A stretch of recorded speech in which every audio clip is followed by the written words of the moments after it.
la realidad económica, ¿no? Aparentemente recalentada en estas horas. Estas horas está Esta picante, semana, sobre digo. todo con el tema del dólar. Bueno, vamos a analizar un poco este tema y por eso y a ver si esto tiene traslado a precios, si no se traslada a precios. Habitualmente, bueno, había ocurrido, pero bueno, la última vez, aparentemente lo que ocurrió en julio no hubo traslado a precios en principio, es una buena noticia. Pero bueno, vamos a analizar este tema con el economista y docente universitario Cristian Folgar. Cristian, ¿qué tal? José Picón y Roberto Pascual te saludan. Buenas tardes. ¿Qué tal? ¿Qué tal? Buenas tardes, ¿cómo están? Gracias por llamar. Bueno, muy bien. Bueno, Cristian, ¿cómo ves lo que pasó todas estas semanas con el dólar? En julio hubo un aumento casi del 13%. ¿Cuáles serían los factores que de alguna manera explican este comportamiento? Mira, básicamente el principal factor es que había una muy importante cantidad de pesos que distintos agentes económicos le estaban prestando al gobierno, el gobierno los renovaba de corto plazo Ujú. y los agentes empezaron a percibir que ya la tasa que estaban cobrando por esos títulos no les remuneraba el riesgo de estar en pesos frente a la expectativa de que el dólar pegara un salto. Claro. Entonces empezaron a cancelar, mejor dicho, empezaron a renovar cada vez menor cantidad de títulos y eso hizo que hubiera pesos disponibles. Esos pesos disponibles fueron básicamente, en parte, a posicionarse en dólares.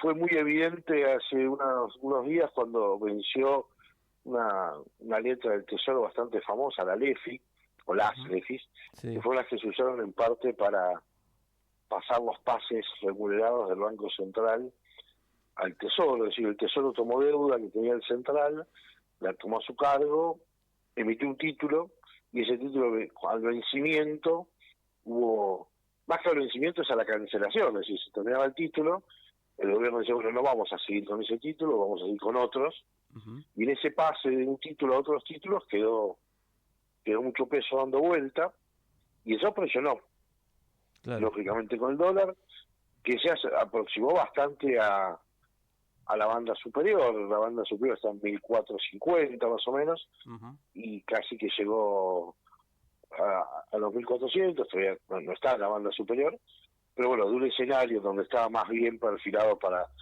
la banda inferior, ahora está perfilado a la banda superior, lo que generó una suerte de cambio de tendencia, digámoslo.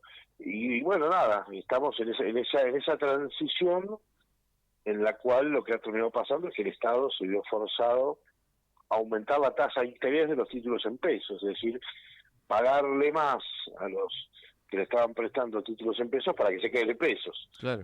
Sí, sí, sí. Eso hace que se queden en pesos, pero obviamente la factura de los intereses se va incrementando y eso pega sobre eh, el gasto público, porque esos títulos tiene que pagar el Tesoro.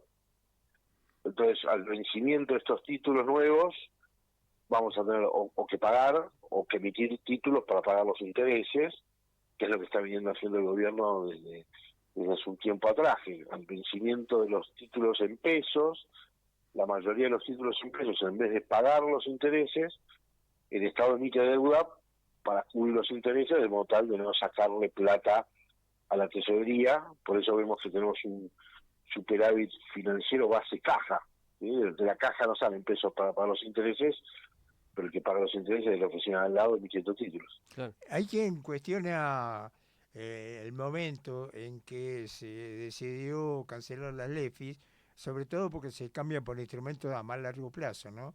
Entonces eso aparentemente habría sido uno de los motivos de la corrida y la suba de tasas. ¿Coincidís con esta visión? Sí, yo no le pondría el término corrida, porque la verdad que corrida es otra cosa. Ujú.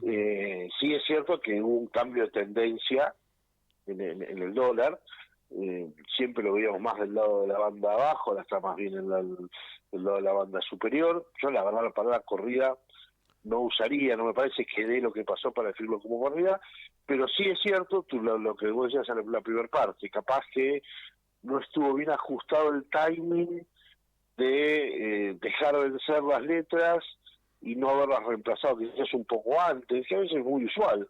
A veces uno llama a canjes de deuda, decimos, mira, se está por vencer el título el mes que viene, te lo cambio ya ahora, así ya voy preparando el camino.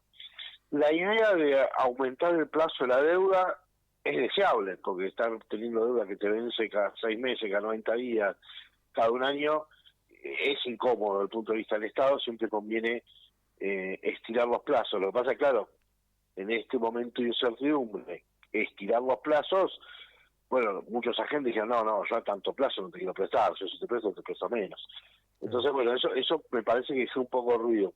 Daría la sensación, ahora ya con el diario del lunes, de que el equipo económico pecó de cierto optimismo, pensó que estaban dadas las condiciones para a lo mejor ser un poco más laxos y dejar a ver qué pasa, y bueno, lo que pasó fue que el dólar terminó aumentando bastante en términos porcentuales, dentro de las bandas, lo cual es esperable en un esquema de flotación, pero claro, también hay un tema, nosotros como argentinos nos tenemos que acostumbrar a un tipo de cambio que flote. Claro. No estamos muy acostumbrados a ver que el tipo de cambio flota, entonces de repente estos movimientos llaman la atención y bueno, generan la preocupación obvia, porque todavía estamos en una situación en términos inflacionarios bastante precaria, es decir, no es cierto que no estamos en 20% de inflación, es cierto que la inflación ha ido bajando, es cierto que la tendencia es muy baja, pero también hay que ser honestos con nosotros mismos. El índice de inflación mensual que tiene Argentina, comparado con el resto del mundo, comparado con el resto de Sudamérica, es muy alto. Si nosotros tenemos en un mes, capaz que la inflación que un país tiene en casi todo un año. Claro, sí. Con lo cual hay mucho para trabajar todavía en materia de inflación. Es como siempre, ¿no? El vaso medio lleno, medio vacío. Si uno mira para atrás, dice, ahora estamos debajo del 2% y antes estábamos en el 20%, por poner el ejemplo de la primera inflación que recibió este gobierno, y ahora estamos mucho más tranquilos. Sí, obviamente, pero ese número de inflación tampoco nos puede dejar tranquilos porque no son muchos los países en el mundo que están con índice de inflación arriba del 1,5% mensual. Ahora, que nosotros lo festejamos como si fuera un triunfo, sí. pero si estuviéramos en cualquier otro lugar del mundo estaríamos recontra preocupados. No, seguro. Y Cristian, ¿y este deslizamiento del dólar hacia la banda superior, de alguna manera crees que le puede meter presión a los precios o el tema de esta actividad frenada, el consumo un poco frenado, bastante frenado, hace que de alguna manera se aplaque este efecto? Bueno, ahí te lo dividiría en dos partes. Sí. Aquellos que producen bienes que en una de esas los pueden exportar, seguramente esta corrección del tipo de cambio la van a trasladar más o menos a precios, porque si la demanda interna no les compra, vendrá afuera. Claro. Entonces mucho problema no les genera.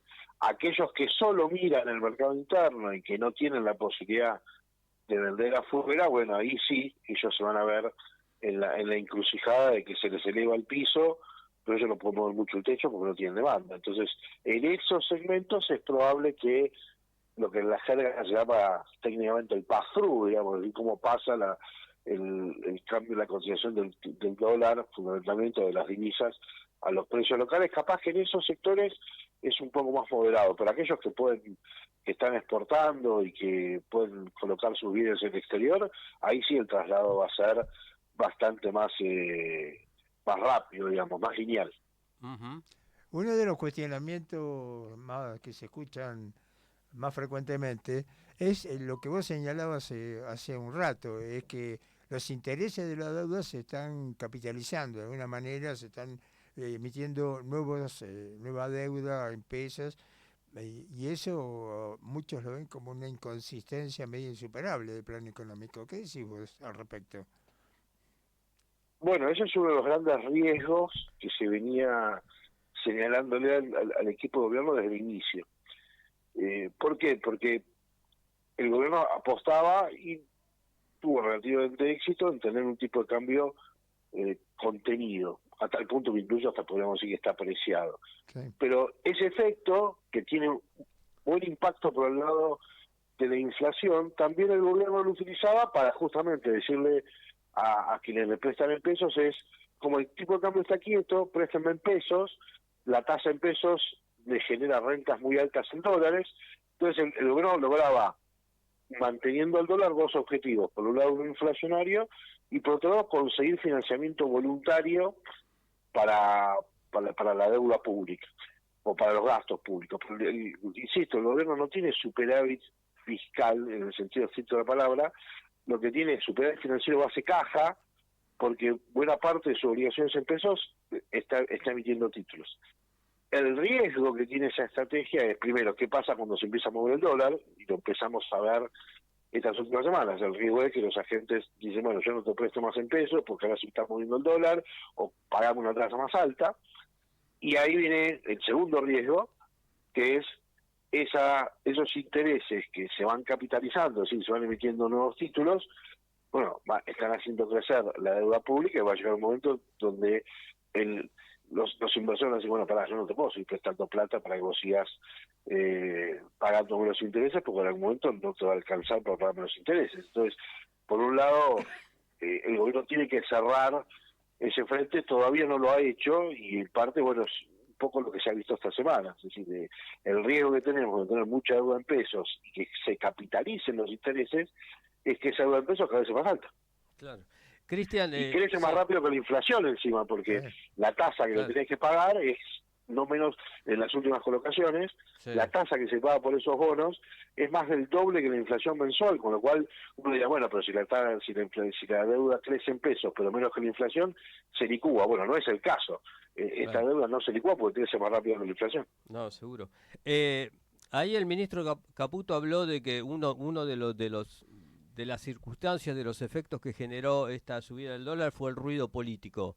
¿Vos creés que, en términos electorales lo digo, ¿no? La cercanía de las elecciones, cierre de listas, ¿vos creés que no fue el único? Si es que existió ese factor, no fue el único, evidentemente, ¿no? No, yo al factor político no le asigno prácticamente ninguna influencia. Digamos, todos los gobiernos siempre tienden a hacer eso. Siempre cuando un gobierno está en elecciones plantea el esquema de voten a mí porque si no viene el cuco. Claro. Ya lo vimos en el 2017, esta idea de que había que volver a votar al gobierno, cosa que la sociedad hizo, porque si no financieramente podríamos tener un problema, y lo que pasó es que votamos al gobierno en ese momento y el problema financiero lo tuvimos igual. Yo no veo ningún inversionista que esté pensando en una cuestión política como un riesgo. Todos dan por descontado que al gobierno le va a ir más o menos bien en las elecciones. Uno de los principales líderes políticos, o de las líderes políticos, ni siquiera se va a poder presentar a las elecciones, por lo cual yo me parece que eso no lo veo para nada como una razón. Esto de estar jugando de que el país se va al demonio si gana el que está enfrente, creo que sería una mala práctica que tendríamos que sacarnos de encima. No importa que esté de un lado y que sea del otro, no podemos estar diciéndole todos los días a los inversores, yo soy el único bueno, si ganan los malos se va todo al demonio, porque estamos nosotros generando la incertidumbre. Nosotros estamos diciendo que los argentinos están llenos de otros argentinos que piensan distinto a nosotros, que son capaces de volcar la calecita. Entonces, lo que estamos nosotros es transfiriendo incertidumbres a los inversores. Es justamente al revés. Los países se estabilizan cuando el inversor dice, hoy gobierna Pedro, viene mañana María, ¿y qué va a pasar? Nada, puede haber algún cambio, pero más o menos todo sigue. Esa es la certidumbre que le tenemos que dar a los inversores, y no decirle yo soy el único que sé, todo el resto no saben absolutamente nada, y si me voy yo y ganan los otros, todo se va al demonio, porque el que pone plata dice, bueno, pero cuando vengan los otros, ¿qué hago yo? Claro. Yo creo que tenemos que erradicar ese argumento. Creo que tendríamos que, de la misma forma que es una muy mala idea pedirle al Banco Central que nos preste plata para financiar gastos públicos, porque eso termina siempre mal. Esto de cualquier sector político que está en el gobierno, decir se viene la hecatombe, si gana el que está enfrente, nos hace mal a nosotros mismos, nos estamos tirando un tiro en los pies. Está. Cristian, te agradecemos muchísimo tu deferencia, te mandamos un gran abrazo. Muy amable. A ustedes, buenas tardes, gracias por llamar. Bueno, pasó Cristian Folgar, economista y docente de la UBA además.